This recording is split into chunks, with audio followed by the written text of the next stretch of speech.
Como entender a Bíblia?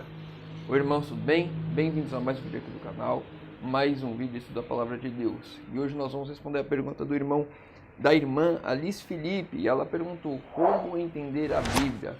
Antes de iniciar, não se esqueçam de se inscrever no canal, de deixar o seu like, porque isso vai fortalecer a pregação do Evangelho aqui dentro do YouTube. Vamos aos pedidos de oração de hoje. O irmão José Leles pediu oração pela família, então possamos estar orando pela família do irmão José. O irmão Joaquim Bunga pediu oração pelo trabalho. Ele tem enfrentado o trabalho tem causado problemas para ele por causa do sábado, tem pressionado ele. Possamos estar orando pelo irmão Joaquim, que tudo se resolva. E o irmão Antônio Lacerda também pediu oração pela família, principalmente aqueles que estão afastados de Cristo. Então possamos estar orando também pela família do irmão Antônio. Então vamos lá, a pergunta da irmã Alice. Hoje eu estou com um papel porque o meu telefone quebrou. Inclusive, os irmãos estiverem esperando atualizações no aplicativo. Enquanto eu não tiver um outro, vai ficar meio difícil. Deixar o papel aqui para ver os versos. Então vamos lá. Os versos de hoje. Provérbios, capítulo 4, verso 13. Só falta o papel. Provérbios 4, verso 13. Retenha a instrução e não largues a guarda. Guarda, porque ela é tua vida. Retenha a instrução e não a largues. Guarda, porque ela é tua vida. Então vamos lá. A primeira ideia que nós precisamos ter quando a gente vai falar de como entender a Bíblia. Ela é a minha vida depende dela, eu preciso guardar, eu preciso reter, eu preciso buscar.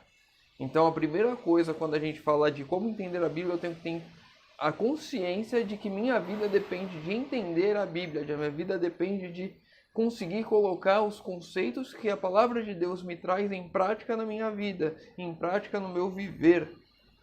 Essa é a minha vida. Então, a partir do momento que eu tenho isso em mente, fica, não digamos mais fácil, mas fica mais claro o objetivo com que eu tenho que buscar entender a Bíblia. Minha vida depende disso. Eu não posso fazer de qualquer jeito, como a gente viu nessa semana, eu não posso fazer de maneira desleixada, eu tenho que fazer com zelo, eu tenho que buscar. Ellen White disse que a Bíblia tem muitos tesouros escondidos e que devemos buscar esses tesouros. Vamos lá em Atos, capítulo 17. Atos 17, verso 11.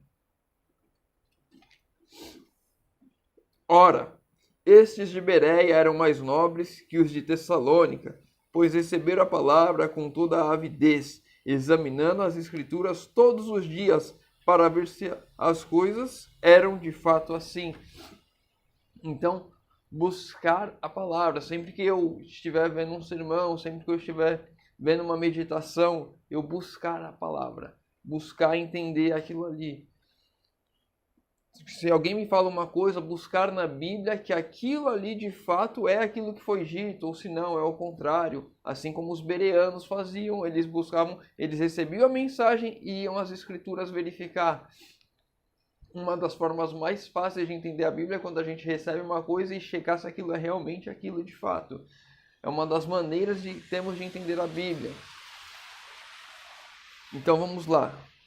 Tenho que olhar para a Bíblia como a minha vida dependesse disso, depender de entender. Então eu vou fazer com zelo, vou buscar com afinco. Sempre que eu receber uma mensagem, eu vou nas Escrituras e vou confirmar aquilo. E aí como que eu confirmo isso? Como entender? Esse verso a gente vê muito nos estudos, ouvindo a voz de Deus. E é um dos versos que eu mais gosto, porque foi um dos primeiros que eu gravei. Isaías 28, verso 10. Eu vou abrir aqui. Mas eu sei de cabeça, já falei aqui com os irmãos, é preceito sobre preceito, preceito mais preceito, regra sobre regra mais regra. Ou é regra sobre regra mais regra, preceito mais preceito. Enfim, vamos lá, abrir. Isaías 28, verso 10.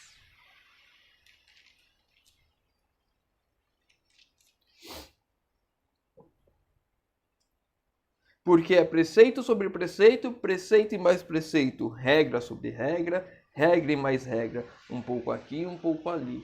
Então a Bíblia eu tenho que examiná-la como um todo. Quando eu vejo uma regra na Bíblia, eu tenho que ver quando eu vejo um verso na Bíblia, eu tenho que pegar aquele verso, olhar ele dentro do contexto. Então eu leio o verso anterior, leio o verso seguinte, leio o capítulo todo. E onde mais na Bíblia fala sobre esse assunto? Então eu vou buscar textos e comparar, porque a Bíblia não é contraditória. E às vezes há mensagens que são específicas para um tempo, específicas para uma época, específicas para um contexto. A gente pode pegar a mensagem de Jeremias, falando para para o povo, vão para o cativeiro babilônico. E depois a gente vê a mensagem mais para frente de Neemias, vamos voltar para a nossa terra. Ou seja, dependendo do contexto, há mensagens diferentes, a mensagem para aquele momento, a mensagem para aquele contexto social, histórico, como a gente já falou aqui da questão do véu, enfim.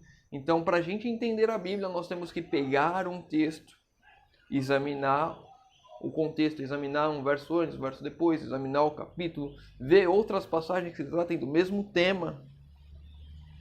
E assim nós vamos começando a compreender a Bíblia um pouco mais. Pegar, comparar também com outras pessoas falam, que pessoas que eu conheço falam sobre isso. Você pega alguns pastores, você não é obrigado a concordar com o pastor.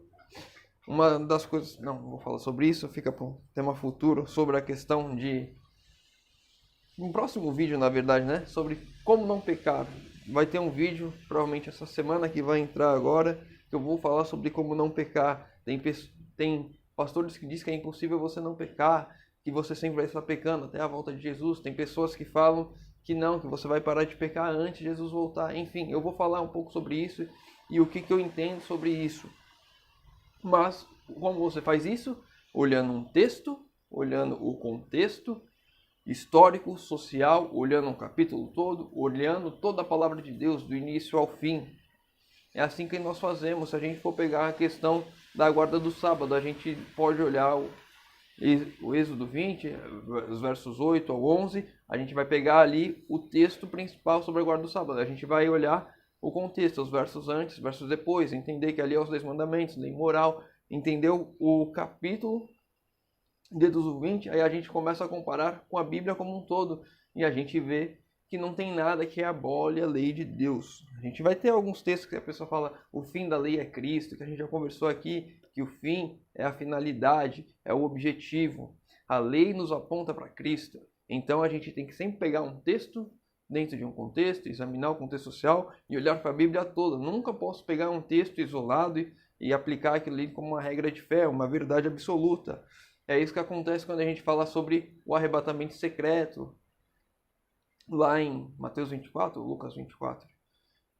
Um desses dois capítulos que fala sobre estará um no campo, um será levado, outro será deixado. E as pessoas pegam esse texto e falam, vai ter um arrebatamento secreto, vai ter as duas pessoas ali, uma vai sumir e outra não. E a gente já estudou sobre isso aqui no canal também, que não é assim. A gente olhou o texto, olhou o contexto, viu como falava da questão de Noé, a gente foi lá em Noé, a gente viu como é que é a história. Enfim, sempre pegar um texto e aplicar dentro de um contexto, olhar para a Bíblia toda, não olhar um verso isolado. A mesma coisa que a gente faz para entender as profecias. Quando a gente fala aqui, um dia em profecia equivale a um ano, tem o texto lá em Números que fala sobre isso. Então, todos os textos têm o seu contexto. A Bíblia se explica dentro da Bíblia, você não tem que sair dela para buscar referências. Claro que depois que ela se explicou, ela falou, você consegue ir fora, como a gente vê nas profecias de Daniel, que tem lá o primeiro reino, Babilônia, Medo-Pérsia, Grécia, Roma. Então a gente consegue ver isso fora também, mas a Bíblia já explicou o que iria vir. Ela não deu o nome, vai vir um outro reino. Ela não deu o nome, tipo, vai vir o reino de Roma. Não, ela vai vir um outro reino. E aí depois a gente vê fora que esse reino era Roma. Então espero ter ajudado a irmã Alice com a dúvida dela de como entender a Bíblia. Se você tem alguma dúvida sobre esse assunto, sobre outro assunto qualquer, deixa nos comentários. Se você tem algum pedido de oração, deixa nos comentários também. Vou estar lendo, vou estar respondendo e orando por todos. Convido os irmãos, agora que puderem, a fechar os olhos para falarmos com Deus. Senhor Deus, Pai amado, obrigado, Senhor, porque mais uma vez temos a oportunidade de abrir a Tua Palavra, estudar e compreender um pouco mais, Senhor amado. Pai querido, Te pedimos, Senhor, que sempre que abrimos a palavra, Teu Santo Espírito venha até nós, nos conduza para que possamos entender, Senhor, de fato, aquilo que o Senhor deixou para nós, Senhor. E que não venha dessa nossa cabeça, que o Senhor nos ajude a entendermos contextos e entendermos a Tua palavra como um todo, Senhor amado. Pai querido, te pedimos isso em nome de Jesus. Amém. Meu irmão, fica com Deus e que Deus te abençoe.